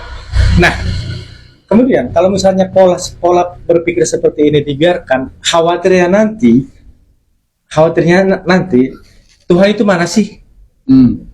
Kalau nggak kelihatan hujatnya itu saya nggak percaya. Lebih ke arah sana nantinya itu. Menggiringnya itu nanti, udahlah beriman itu cukup sekedar beriman saja, kurang lebih seperti itu bahasanya. Cuma kalau ekstrimnya itu nanti mengkhawatirkan itu lebih digiring ke sana. Udah orang aja nggak kelihatan, orang nggak ada ujungnya kok percaya. Ya sekarang kita tanya lagi tadi yang dibahas, apakah Anda punya otak? Ya tema malam ini. Kalau yang punya otak ambil dulu, lihat apa Anda punya tangan? Ada di tangan. Ada jari? Ada. Apakah Anda punya otak? Kalau kita cabut dulu, otomatis kita kan dalam keadaan tidak sadar. Mana mungkin bisa ditanya orang tidak sadar kan begitu. Jadi satu sisi saya pribadi apresiasi kepada Guru Gem itu sikap kesatria beliau, sikap petarung beliau dalam hal debat lah ya, dalam hal debat diskusi, oke, apresiasi. Meskipun banyak hal yang memang harus dikoreksi, tidak diterima mentah-mentah gitu. Soalnya berbahaya juga ini. Berbahayanya itu tadi. Soalnya pemikiran sih. Umum soalnya dilihat. Kalau pemikirannya itu bisa dihantam pemikiran itu, manusia itu, seseorang itu bisa bergoyang. Iya. Bisa goyang. Ya coba itu kalau misalnya dikaitkan dengan masalah akidah. Orang awam yang tadinya memang secara pemahaman dia itu masih alang kadarnya tentang keimanan, udah bisa goyang. Mana Tuhan nggak ada kok, mana Allah nggak ada kok, katanya ada malaikat, mana malaikat nggak kelihatan kok, ya kan? Jadi ini di Al-Quran juga udah dijelasin sama Allah itu dalam suratul Al-Isra itu, wa ma auzubillahi minasyaitonir rajim wa ma sahibukum bimajnun. Sungguh sahabatmu itu Muhammad itu bimajnun, bukan berbohong. Walaqad ra'ahu bil ufuqil mubin. Dia benar-benar lihat di ufuk. Apa yang dilihatnya? Yaitu Jibril malaikat. Itu ayat berikutnya. Allah tegaskan itu, dia Muhammad itu melihat di ufuk itu siapa? Jibril. Wa ma huwa 'alal ghaibi bighadin. Dalam hal-hal yang gaib dia tidak berbicara sembarangan, bukan nafsu. Jadi Rasulullah itu berbicara, dia melihat Jibril itu, dia melihat penampakannya seperti apa dalam wujud asli yang dalam wujud manusia. Itu bukan nafsunya Rasulullah, bukan nafsunya Muhammad. Itu wa ma huwa 'alal ghaibi bighadin. Dan Allah ancam lagi, fa aina tashabun, kemana kalian akan pergi? Bagi orang-orang yang tidak percaya itu diancam dalam ayat itu. Fa aina tashabun, kemana kalian akan pergi? Jadi bagi orang-orang yang saat ini mungkin melecehkan, merendahkan atau meledek hal-hal yang seperti ini, Ya kita sih cukup tarik napas saja. Bahwasanya memang dalam Al-Quran sudah dikabarkan orang-orang yang tidak percaya akan hal yang demikian itu, ya juga Allah ancam juga. Pain atas sabun, kemana kalian akan pergi? Mungkin sekarang oke, bisa kemana aja kan. Tapi di saat nanti sudah kembali kepada Allah, ya pasti kembali kepada Allah siapapun. Karena manusia semuanya akan kembali kepada pain atas sabun, kemana kalian akan pergi? Artinya ada pertanggungjawaban yang harus dihadapi atas ucapan-ucapan mereka pada saat di dunia, atas ocehan-ocehan mereka, atas ledekan-ledekan mereka, itu akan diminta pertanggungjawaban nanti saat di hadapan Allah. Sekarang oke lah mereka bebas. Cuma kan konsepnya pada saat ini kita sama-sama hidup di alam dunia, kita tugasnya meluruskan adanya penyimpangan berpikir seperti itu, kita harus luruskan. Enggak, itu enggak betul. Versi seperti itu ya harus kita lawan. Kalau dia misalnya menjadikan analogi berpikir sebagai acuannya, ya kita juga gunakan analogi kita. Cuman kita punya standar. Standarnya apa ya? Itu tadi. Islam itu satu-satunya agama yang punya barometer sendiri. Nggak bisa sekonyong-konyong ngomong seenaknya perut. Tapi harus ada standarnya. Yaitu Al-Quran, As-Sunnah, Ijma, Qiyas. Nggak bisa. Jadi kalau misalnya teman-teman seperti tadi Mas Rahayu, dia yang penting mah eling, penting mah ingat Allah aja, udah selesai. Kan dia nggak punya standar, nggak punya barometer. Masalah syariat juga seperti Ustaz Teguh jelas tadi. Islam itu agama paripurna. Ya tidak cukup hanya dengan yakin Allah ada. Ya orang-orang yang orang di luar Islam pun meyakini Tuhan itu ada, meski konsepnya berbeda. Contoh, dia mengakui semesta itu ada, cuman bukan Allah yang diyakini sebagai pencipta. Mungkin yang lain, contoh. Dan itu memang naluri kan, naluri manusia itu gorijatu tadayun, mengkuduskan, mensucikan sesuatu. Memang itu naluri setiap manusia, itu fitrah itu. Hanya saya fitrah itu kemudian bisa liar kalau nggak dibimbing sama wahyu. Dan Islam itu alhamdulillah, di saat fitrah itu memang ada secara alami, kemudian Islam mengarahkannya dengan jalan-jalan iman, dengan syariahnya sekaligus dengan syariahnya, tidak cukup dengan keyakinan semata, harus dengan syariahnya. Makanya kajian malam ini, apa kita berotak? Ya kita juga harus bertanya, apakah otak kita masih full, apa setengah, apa seperempat ini sekarang ini? Yang mudah-mudahan dengan kajian ini bisa mengembalikan lagi, oh ternyata ya ada hal-hal yang mungkin yang terlupakan, ada hal-hal yang mungkin terabaikan. Jadi malam ini kita bahas lagi. Jadi itu saja mungkin dari saya untuk menanggapi obrolan malam ini ya. Berawal dari Guru Gem sampai ke masalah Rahayu segala, sampai kepada masalah syariat, yaitu tadi intinya biarlah orang-orang yang mengklaim seperti yang dikatakan Mas Hamid tadi, nggak mau masuk surga kalau cuman buat golongan mereka. Ini perlu saya jelaskan lagi sedikit. Ini masuk ranah talbis, jebakan iblis ini. Kata-kata seperti ini sebenarnya jebakan iblis. Cuman dipoles sedemikian manis, dipoles sedemikian indah dalam bungkusan kebinekaan, misalkan katakan dalam kemasan yang atau yang lain lah, misalkan udahlah nggak usah masuk surga aja kalau begitu, buat dia aja. Nauzubillah subhanallah. Kita itu digiring untuk meninggalkan agama kita, cuman dengan cara-cara iblis itu saya. Jebakan iblis. Kalau saya melihat itu jebakan iblis. Tidak pernah sejarahnya zaman Rasulullah itu mengatakan agama sama. Orang kafir Quraisy yang menyembah berhala tidak mengklaim bahwasanya Lata Uzza itu sama dengan Allah. Tidak. Mereka mengatakan Allah itu Allah. Tetapi untuk sampai ke Allah itu mereka menggunakan dewa-dewa. Itu klaim orang Arab pada masa Rasulullah SAW. Mereka itu menyembah berhala, tapi mereka meyakini Allah itu ada. Allah itu ya Allah. Adapun Lata Uzza ini hanya perantara, itu klaim mereka. Namun pada saat ini 14 abad setelah Rasulullah mangkat, setelah Rasulullah tiada, lebih luar biasa lagi. Tuhan itu sama, agama itu sama. Ya kalau klaim mereka itu agama itu sama, ya udah. Mereka itu sebenarnya beda-beda ya. Mereka itu sebenarnya enggan mengatakan udah tinggalkan agama. Padahal kalau kita tanya kembali ke saudara-saudara kita di luar Islam, apakah Anda setuju agama sama-sama? Ya udah, kalau Anda setuju dengan agama, kalau Anda setuju bahwasanya agama itu, kenapa Anda nggak masuk agama saya aja? Ya kan toh sama kan, konteksnya sama kan. Tetap tidak. Dia tetap kekeh meyakini agamanya. Itulah hakikatnya. Bahwasanya gorijatu tadayun manusia itu fitrahnya dia tetap condong ke agama dia, meskipun tanda kutip mereka itu belum meyakini sesuatu yang akan yang benar kan menurut kita. Cuman pada faktanya ucapan-ucapan seperti ini zaman Rasul tidak pernah ada, sekarang justru muncul dari mulut-mulut saudara-saudara kita yang bahkan maaf tanda kutip, yang kita anggap tokoh, yang kita anggap sebagai apa ya, orang yang bisa dipercaya, bahaya sekali. Dan ini harus dilawan. Harus dilawan. Kita nggak mungkin diam dengan ucapan-ucapan kuku seperti ini. Harus dilawan. Dilawannya apakah harus dengan melempar batu atau apa? Enggak, karena yang diucapkannya adalah perkataan-perkataan yang menyimpang, ya kita keluarkan ucapan-ucapan yang bisa meluruskan. Wallahu a'lam bishawab. Ya baik, itu tadi Bang Herman ya, mengupas dari A sampai Z tentang pembicaraan malam ini gitu ya. Mudah-mudahan memberi nuansa atau memberi warna yang lain gitu, terhadap apa yang bicara pada hari ini. Jadi sesungguhnya jangan-jangan kita tidak punya otak itu ya. Punya otak masih setengah. Ya artinya belum lurus. Jadi sebenarnya kata Einstein juga, jangan peduli nih orang di sana, mereka hanya punya mulut tapi dia tidak punya otak, katanya. Einstein bilang gitu. Jadi ya secara apa, organismenya ada otak itu punya semua orang itu. Bahkan hewan pun. Hewan juga punya ya. Tapi ya, yang dimaksud itu tadi berpikirnya itu gitu ya, proses berpikir otak itu fungsinya untuk sebagai tadi berpikir furqonan. Kalau dalam Islam itu bedanya dengan agama lainnya, furqon pembeda gitu. Jadi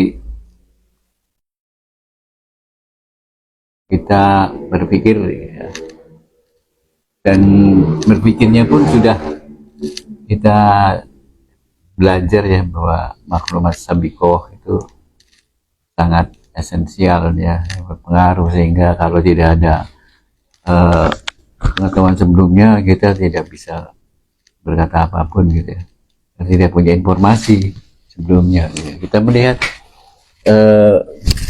sesuatu ya, kita tidak paham apa tentang fungsi atau kegunaan yang kita lihat itu gitu ya, kita nggak tahu ya, maka blank gitu ya terhadap benda atau apa yang kita lihat itu. Hanya tadi kembali ke metode ilmiah juga kan, kalau dia tidak punya dasar ilmu ya, pengetahuan sebelumnya, tidak bisa menuntaskan proses metode ilmiah itu gitu ya, karena nggak ada apa pengetahuan sebelumnya tentang yang akan dibahas gitu ya. Jadi penting makanya belajar, makanya di dalam Al-Quran itu berpikir ya pada manusia untuk supaya sampai pada kebenaran rasional, berarti kan ya, dan mengandalkan apa tadi seperti tajilah gitu ya, mengandalkan ya liar gitu ya terhadap akalnya. Baik, ada yang mau apa Ini apa melanjutkan? tentang makasih yang menjaga agama itu kan harusnya negara ya, peran negara kan menjaga agama itu. Jadi bukan berarti satu agama mungkin ya, kalau kita bicara menjaga agama itu tentang makosid apa namanya itu yang menjaga agama itu. Hah? Iya, Ifduddin ya. Ya itu harusnya, apakah kita harus langsung ke Islam atau Ifduddin itu kan berarti selain din, selain Islam itu bukan din berarti ya, namanya agama itu bisa ya. Din itu berarti bukan selain Islam gitu. Jadi hanya Islam saja, berarti kalau khusus tadi dikatakan Hifduddin itu menjaga agama, berarti harusnya negara ini punya peran menjaga agama Islam ini gitu. Di situ kewajibannya sebagai umat Islam itu. Jadi bukan yang tadi sudah pernah dibahas tadi barusan oleh Ustadz Herman tadi, semua agama sama. Jadi akhirnya semua agama dirangkul gitu, dijadikan, dijaga semuanya. Jadi bagaimana ya maksudnya? Ya, siapa yang mau jawab? ngangkat kita itu. Tuding itu kan jadi akhirnya terkesan gitu ya. Ya enggak, maksudnya itu Hibdudin buat seluruh negara gitu, ataukah itu kan konteksnya misalkan apakah negara misalkan Cina gitu dia punya Hibdudin juga, enggak kan? Dia mau memelihara, malah justru memerangi agama kan. Jadi konteksnya adalah agama negara Islam ya. Kalau Indonesia cuman tadi akhirnya ya tadi Departemen Agama gitu ya, mengurusi semua agama itu diurus sesuai porsinya gitu. Jadi tidak ada prioritas agama Islam itu sebagai din. Itu kan tata cara hidup ya. Ya kalau tata cara hidup ya berarti menjaga tata cara berarti harus diterapkan. Sedangkan kalau negara kita ya ngurusi semua agama gitu. Ngurusi semuanya sama, porsinya menyamakan semua agama itu sama, di porsi yang sama. Berarti bukan hibdudin tadi, bukan. Kalau maksud di syariah itu bukan pembahasan itu sepertinya. Itu kan pembahasan fikih itu. Pembahasan fikih, dan ada beberapa tujuan-tujuan dari diterapkannya syariat. Kayaknya itu harus dibahas khusus. Iya, jangan pada skalanya. Bukan juga dalam pembahasan terkait itu, bukan. Terkait fungsi negara, bukan. Itu pembahasan terkait fikih. Bahwa ada beberapa tujuan dari diterapkannya syariat. Ini akal dan seterusnya. Akal. Jadi bukan tugas negara. Bukan terkait itu, maksudnya mah bukan terkait itu mah pembahasan yang lain lagi, bukan terkait maksud syariah itu, bukan. Cuma konsep umum dari maksud syariah itu salah satunya menjaga agama itu yang dimaksud, ada pembahasan fikihnya, bukan pembahasan negara atau individu atau apa, bukan. Jadi kayaknya konteksnya tidak tepat ya, tidak terlalu disambungkan dengan itu. Konsepnya lebih umum itu di dalam pembahasan syariah, lebih umum fikih gitu, lebih ke konsep, bukan ke penjagaan agama bagi negara mah ya kewajiban gitu. Menjaga agama. Nah, agama apapun, bukan negara apapun.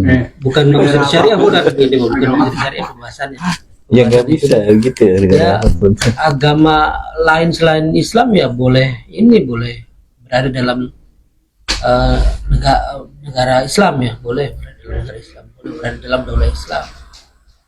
Dibatasi, tidak. Orang tersebut yang memeluk agama tersebut kan membayar jizyah dan itu dijamin keamanan dan kenyamanannya, bahkan darah darah tidak boleh tertumpah gitu kan, kalau misalnya tidak hak gitu.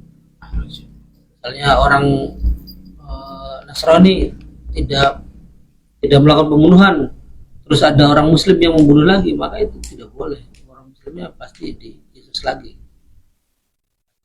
Kalau penyimpangan tadi itu dalam Islam, dalam negara Islam itu seperti apa nanti? Ya tadi pemikiran seperti itu tadi banyak kan. Ya beda lagi itu mah. Lebih umum lagi tuh. Nanti kan apa namanya? Ya intinya perlakuan untuk non Muslim itu seperti itu, bayar jizyah.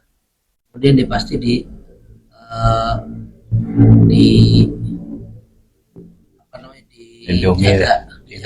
bahkan Rasulullah tuh di depan gitu ya. Ya apabila ada pemikiran yang merusak pemikiran Islam ya dijawab oleh Islam. dengan argumentasi Islam. Kalau sampai terjadi gerakannya harus digerakkan juga kan. Iya. Cuma pasti lebih menarik. Kayak siapa Khawarij itu kan itu kan ini konsep kan, secara konsep awalnya adu argumen. Cuman berakhir ke gerakan. Nah, karena dia melakukan gerakan fisik atau ada organisasi fisiknya, maka ya dilawan dengan gerakan fisik juga. Dan itu setelah beberapa kali dilakukan secara dakwah kan sama Sayyidina Ali. Terus juga perlu diketahui juga itunya apa namanya, dasar dia agama apa gitu. Awalnya menyatakan misalnya sebuah agama sama, ya agamanya apa. Kalau Muslim Ya kalau misalnya itu termasuk ke dalam kekufuran, pernyataan kekufuran, ya maka dihukum murtad kan. Kalau misalnya itu merupakan pernyataan kekufuran. Nah, saya 3 hari nggak terima ya kisah masuk ke anak pengadilan. Makanya nggak serta merta. Kalau misalnya ya ini mau berandai ini, kalau saya nanti Islam udah lihat pragat ya terkait dengan tadi pembahasan di awal lagi ya, pembahasan harus dari penginderaan. Memang Islam juga tidak menafikan proses berpikir dari penginderaan, dan memang wajib juga mendasarkan sesuatu dari sesuatu yang terindra. Allah kan dalam Al-Quran banyak menyatakan itu kan.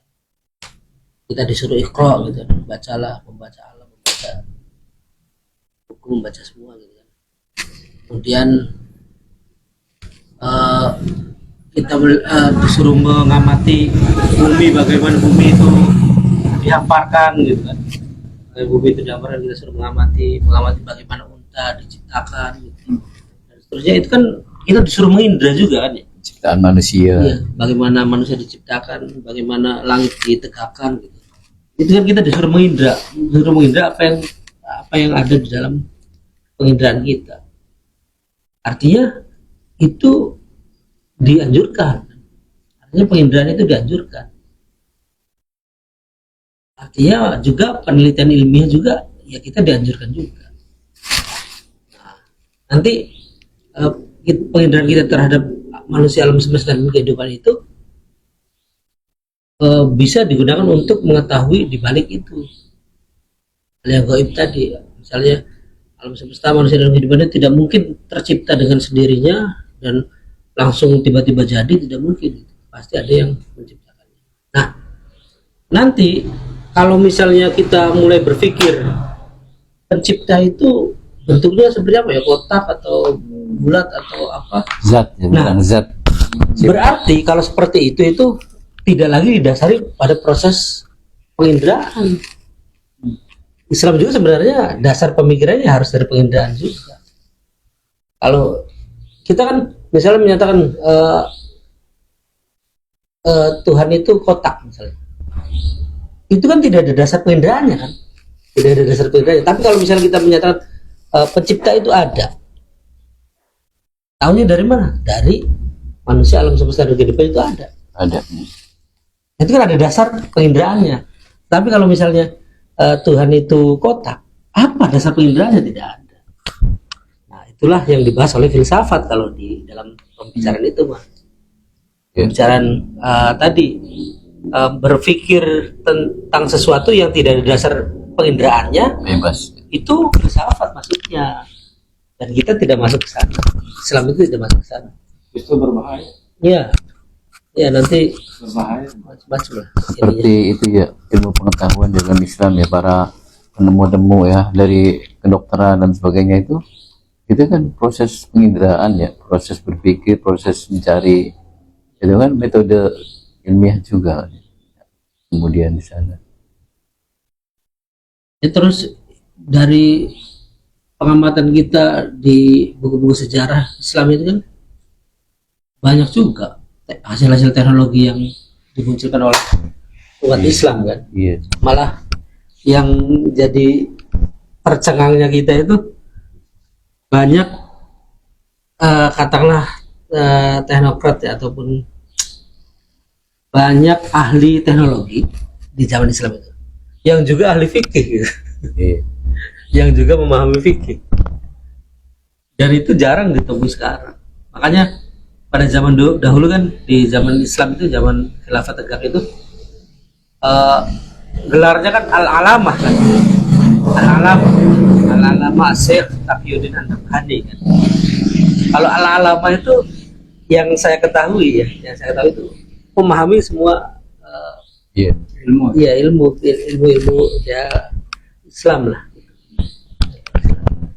Makanya dalam Islam itu malah sudah terbiasa menuntut ilmu, sudah terbiasa bergelut dengan ilmu pengetahuan, sudah terbiasa dengan bergelut dengan thaqafah Islam itu sudah terbiasa. Jadi budaya pinternya itu ada Saling dalam Islam. ya, mereferensi, saling melengkapi gitu ya. Iya, Dari ilmu agama ya. Iya. Kemudian bisa dipresentasikan ke ilmu pengetahuan gitu ya. iya, Karena ke bisa teknologi. sumber teknologi. Nah kalau sekarang mah malah masyarakatnya dibuat bodoh gitu kan, biar jadi pemimpin gitu kan. Masyarakat dibuat bodoh, dijejeli bansos gitu kan. Bansos Ya aja pintar ya. agar dianya terpilih. Kalau dulu mah masyarakat Islam ya dibuat pinter, masyarakat Islam itu dibuat pinter. Kita tahu kan, ternyata yang terbang, menciptakan teknologi yang bisa terbang, itu bukan Wright bersaudara yang pertama kali kan, bukan Wright bersaudara. Ya, Abbas bin Firnas itu ya. Ya, Abbas bin Firnas itu terbang di atas kota 15 menit kisarannya. 15 menit kan sudah lama kan. Sudah lumayan lama. Berarti, dan itu secara tahunnya lebih awal dari Wright bersaudara itu. Gitu. Banyak lah Secara yang konsep itu Maya. Iya. Konsep. Jadi secara teknologi pun kita tidak kalah gitu. Tidak kalah. Islam tidak kalah dengan orang-orang yang muncul di abad modern sekarang ini gitu. Mereka kan mengagung-agungkan teknologi, kemudian teknologi sekarang itu sangat hebat, berkat kemampuan Barat dan seterusnya. Padahal Ya, fondasinya dari Islam. belum tentu juga. Walaupun kita juga tidak boleh tidak bisa menyatakan bahwa teknologi itu ya dari Islam, bukan. Karena dulu di zaman Yunani, di zaman Mesir kuno juga, sebelum ada Islam juga sudah ada teknologi juga kan. Nah, makanya yang paling pantas dan sangat layak kita banggakan itu kita mempunyai thaqafah Islam. Kita mempunyai sistem politik, kita mempunyai sistem pergaulan, kita mempunyai sistem hukum, Islam mempunyai sistem ekonomi, Islam mempunyai sistem politik luar negeri. Itu yang kita banggakan sebenarnya, yang khas, yang tidak ada pada agama lainnya. ideologi lain ataupun sejarah manusia pun ya sebelumnya sepertinya ya thaqafah Islam ini atau ilmu terkait dengan tadi mabda'i tadi atau ideologi tadi ya khas juga dalam Islam, itu khas. Yang itu kalau misalnya dibandingkan dengan ideologi yang ada sekarang ya khas lagi. Khas Islam itu tidak sama dengan mereka, tidak sama dengan kapitalis, tidak sama dengan sosialis. Itu sebenarnya yang harus kita banggakan itu dari Islam itu. Jadi jangan berhenti Islam itu hanya sampai dengan akhlak, ibadah, kemudian sudah gitu, atau akidah lah gitu kan, akidah, Tauhid. ya tauhid selesai gitu, tidak. Tapi syariatnya semua dibahas juga, Dibahas. juga dan berusaha sebisa mungkin untuk diterapkan, karena menerapkan syariat itu kan kewajiban. Berarti tadi tauhid itu tadi pencarian Islam terus tahu Tuhan terus ya. Ya jangan selesai sampai di situ. Iya, itu yang tauhidkan dulu, tauhid dulu. Kita jenggota. Iya, padahal di di kitabnya Ibnu Taimiyah itu kan ada kitab siasah syariah ya. Siasa syariah itu kan politik Islam kalau di bahasa Indonesia kan. Kalau di bahasa Indonesia kan politik Islam. Siasa syariah itu tidak pernah dibahas. Itu tidak pernah dibahas. Bahkan ada Dihindari ya. iya. Ustadz Luki itu kan memposting syarahnya gitu. Syarah yang ditulis oleh Syekh Utsaimin kalau nggak salah. Syekh Utsaimin gitu kan. Ada syarahnya, syarah siasa syariah. Karya Ibnu Taimiyah tadi tidak pernah dibahas. Tidak pernah dibahas. Kalau melihat latar belakang ya mungkin ya nanti tidak cocok dengan yang ada sekarang gitu. Nanti dalil ati Allah wa ati Rasulullah ulil amri minkumnya Jadi bingung nanti. nggak bisa di anu ya. Tidak match. Tidak kurang matching ya padahal kan belum Tangan bikin. iya. Jadi sengaja dihindari. Ya mungkin juga sengaja, tapi yang jelas kan faktanya tidak pernah ada, tidak pernah kita lihat kajian-kajian itu ataupun pembahasan kitab siasa syariah itu tidak pernah.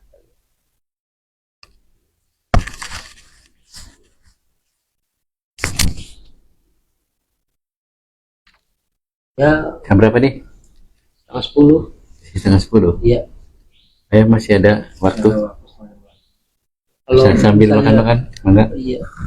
Ya jangan dipaksakan juga kalau misalnya pembahasan Iya. sudah selesai ya nggak apa-apa. Ya sambil makan dulu, so. Iya. Rehat-rehat. Ngopi, Aja serius baik. ngopi. Iya serius terus. Pemirsa, inilah keadaannya Dokmong. Kadang serius, kadang ya Oh, Dokmong tanggapan Singorana.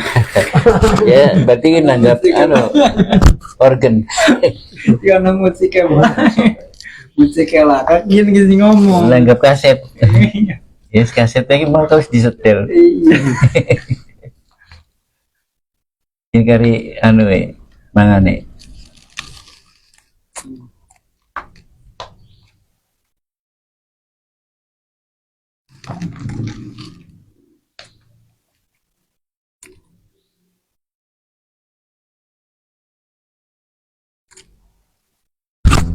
Ayo sobat-sobat Dokmong, Ayo, komen, share, like, dan subscribe.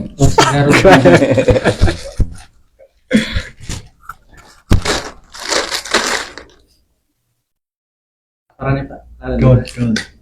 Wajib mah duduk kayak kon. Dodol coklat itu. Wajib mah. Codot.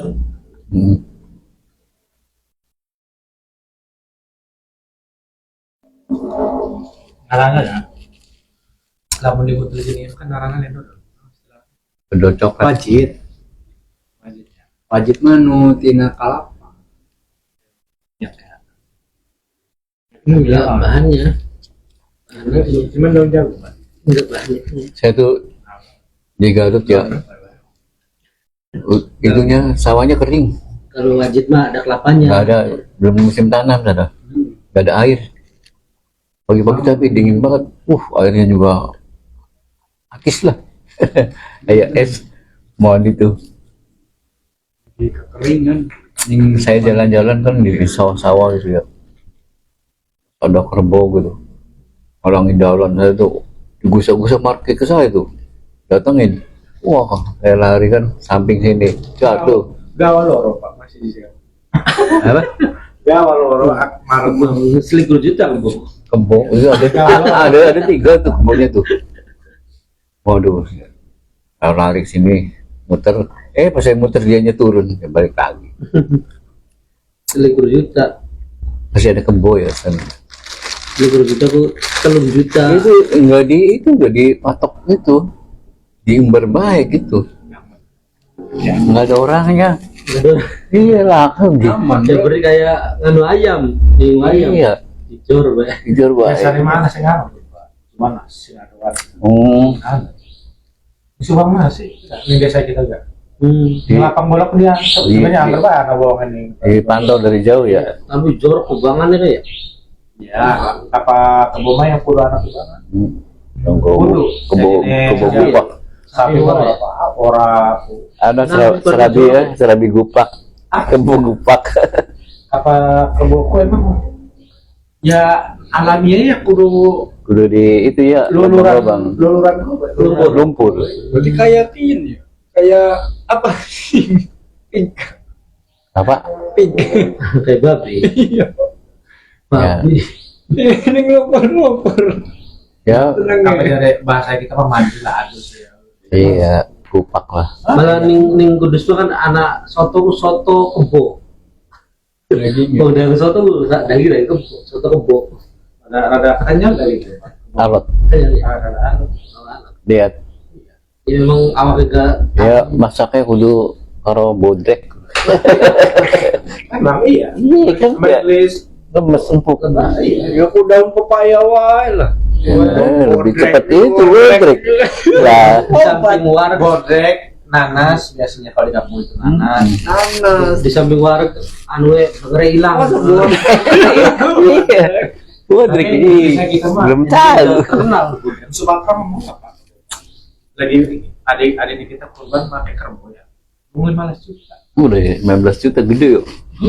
Gini makan kan Laka. soalnya kan maninya jaga karena makan besar sekarang. Ya, paling golulas ya paling dia. Kemana bandar? Tidak bareng. Ya anaknya anak si itu. Apa? Anaknya itu. Apa kok? Kebo. Kebo. Kapal spanduk mungkin mah kira-kira ya jagal mah pasti dalamnya Spanduk.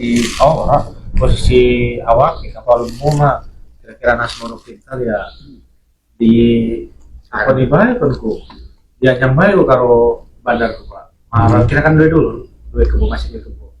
Tidak bu, boleh. Orang-orang di dol masih belum tahu di yang go menggawe di sawah kan. Dorong Ngeluku. Masih pakai itu, nggak pakai traktor. masih anak yang pakai kebuahannya Pak. Biasanya kita masih. Nah misalnya itu anak 2 tahun baru iya, cuman ku aja kapal lagi Lagi kanda. orang apa? Kapal lagi Oh, ya. dia orang satu karena kalau waduh mah ya mungkin kadang ya Kawin.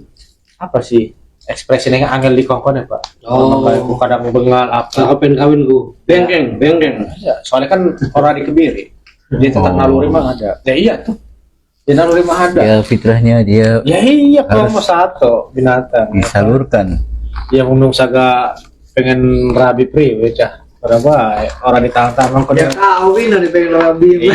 kan komo satu kan Anak aja disebut kumpul kebo kayak komo satu Kebo itu bukan kerbau. Itu dari bahasa Belanda, kabau. Kabau itu rumah atap, Iya. kumpul atap seatap. Kebo. Iya, kabau.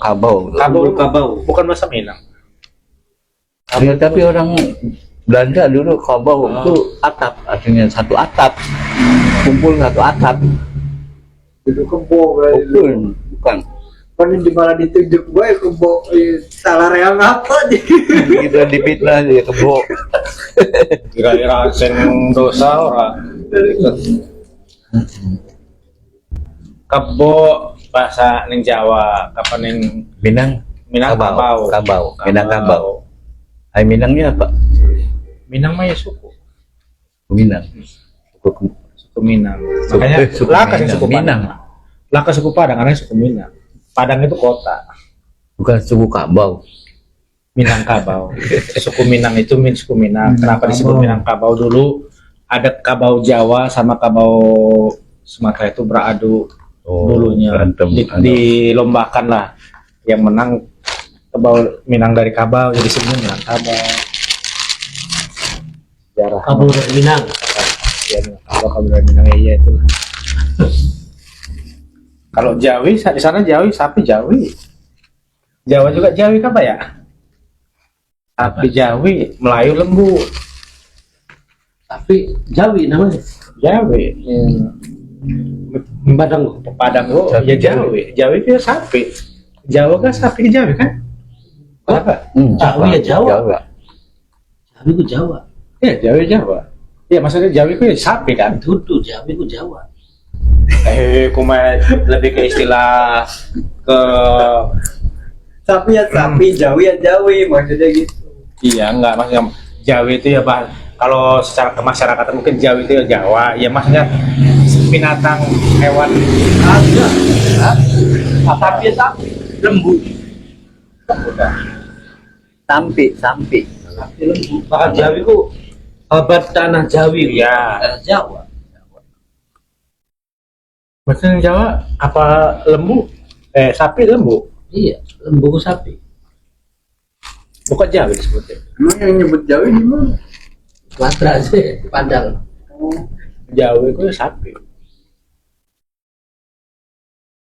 Kayak saya juga orang-orang tua saya menyebutnya Jawi. Kalau Jawi itu sapi. Itu yang di sebelah itu di Jawi. Jawi. Sebelah Jawi kalau lebaran. Sebelah saya itu. Ada bus-bus. Priwe tutup. Iya, closing. Closing. Mual Closing ya. Ya intinya kalau misalnya sebenarnya pembahasannya lebih kepada pencarian kebenaran sih, benar atau tidaknya sesuatu metode gitu, suatu metode atau sah atau tidaknya satu metode ilmiah boleh saja digunakan untuk mencari kebenaran, tetapi ya bukan satu-satunya metode. Ada metode lain yang bahkan metode lain itu menempel juga pada metode ilmiah yang ada sekarang, metode ilmiah yang dipraktikkan sekarang, metode rasional, bahkan ada metode periwayatan juga, itu termasuk dalam salah satu metode untuk mencari kebenaran. Nah, sekarang pembahasannya kebenaran itu apa? Kebenaran itu ya ketika pernyataan itu sesuai dengan fakta.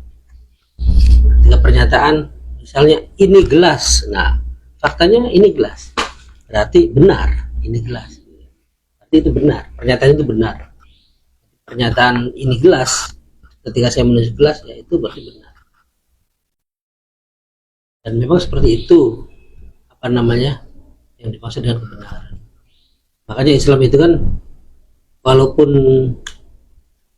menggunakan metode rasional ataupun mempercayai hal yang gaib, atau meyakini atau membenarkan, memastikan ada sesuatu yang ada pencipta di balik awal alam semesta dan kehidupan, tetapi tetap saja pemikiran yang diakomodir oleh Islam ya pemikiran yang sandarannya penginderaan.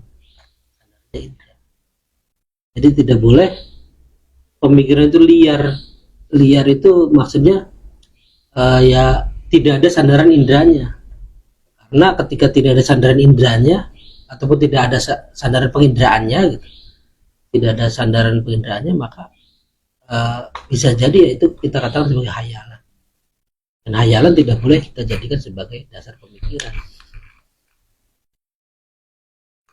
Itu closing statement dari saya. Nanti kayaknya bahkan closing statement saya juga bisa memunculkan diskusi lagi gitu, nanti nggak selesai ya. Mudah-mudahan ada waktu lain yang cukup luang untuk membahas banyak hal atau membahas sesuatu yang lebih spesifik, lebih khusus, dan yang pasti ataupun yang ada satu hal yang ingin saya sampaikan, yaitu ya ayo mari kita bareng-bareng mengkaji gitu, bareng-bareng ngaji, bareng-bareng ya sedikit demi sedikit menambah ilmu kita, menambah wawasan keislaman kita, karena yang membuat selamat di dunia dan di akhirat ya hanya Islam gitu.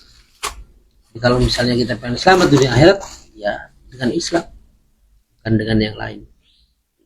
Bagaimana caranya kita yakin bahwa kita akan selamat di dunia dan akhirat? Ya ketika kita apa yang kita lakukan di dunia ini ya sesuai dengan syariat Islam. Bagaimana kita mengetahui bahwa sesuatu yang kita lakukan itu sesuai dengan syariat? Ya kita mengaji Islam. Mengaji di mana? Ya banyak tempat, termasuk di komunitas-komunitas kami, komunitas-komunitas Dakomang ini ya, atau Dakwah Kota Mangga itu juga mengadakan kajian. Barangkali itu closing statement-nya. Mohon maaf apabila ada kesalahan dari saya dan kami semua. Terima kasih. Wassalamualaikum warahmatullahi wabarakatuh. Waalaikumsalam warahmatullahi wabarakatuh. Baik, Sobat Dokmong semuanya, telah selesai ya, alhamdulillah, perbincangan atau duduk kalau ngomong pada malam ini ya. Tema menarik yang mungkin nanti bikin sobat semua penasaran, bisa diteruskan di kolom komentar ya, nanti bisa kita lanjutkan.